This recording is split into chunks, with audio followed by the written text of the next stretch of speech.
जोहर दोस्तों, अभी मैं जिस जगह पे खड़ी हूँ ना, ये जंगल, ये नदी, ये पहाड़, ये है हमारी 5वीं अनुसूची।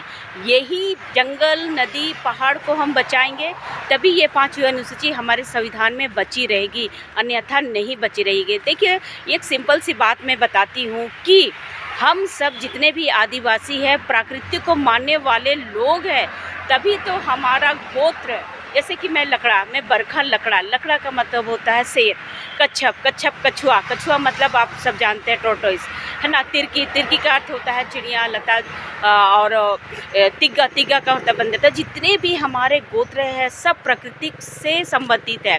देखिए, हम तो ना वेद पढ़ते हैं ना पुराण पढ़ते हैं, तो हमारा ना वेद पढ़ते हैं, 2 वेद पढ़ने वाला द्विवेदी हो गया, 3 वेद पढ़ने वाला त्रिवेदी हो गया, 4 वेद पढ़ने वाला चतुर्वेदी हो गया।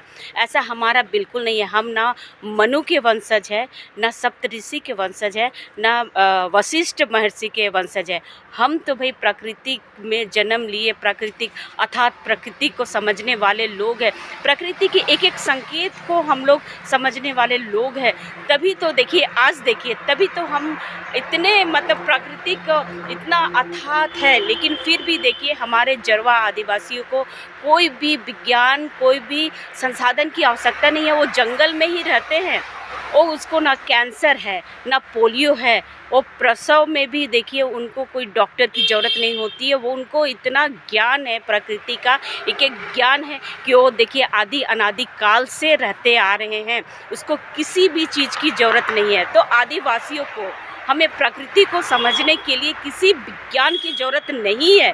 बस हम तो प्रकृति को समझने के लिए बस पशु पक्षी और पेड़ पौधों के एक एक संकेत से ही पता चल जाता है कि हमारे बीच, हमारे आने वाले भविष्य में क्या होने वाला है। मैं छोटा सा उदाहरण देती हूँ। देखिए, अगर मेंढक निकलता है ना तो लगता है कि बारिश आने वाली है, या फिर केचुआ निकल गया तो बारिश जाने वाली है। तो एक छोटा छोटा संकेत देखिए, समुंदर में अगर हमारे आदिवासी बचाऊ आदिवासी जाते हैं तो वो हवा की दिशा से, हवा जहाँ बहती है, हवा की बहने से पता चल जाते हैं कि हम किस दिशा में जा रहे हैं। तो एक एक संकेत को आदिवासी को किसी कृत्रिम यंत्र की ज़रूरत नहीं होती है। इसलिए मैं कहती हूँ कि हमारा जंगल, हमारा ज़मीन, या फिर हमारा नदी, हमारा पहाड़ी, हमारा अनुसूचित क्षेत्र का एक अनमोल धरोहर है। उसको बचाने के लिए हम सबको इकट्ठा होना है। हम क्यों बहस करते हैं, हम क्यों बहस में लगे हुए हैं? बस हमको एक ही चीज़ को पकड़ के रखना है कि जल, जंगल, ज़मीन, वही हमारा 5वीं अनुसूची है और उसे बचाना हमारा परम कर्तव्य है। जोहार।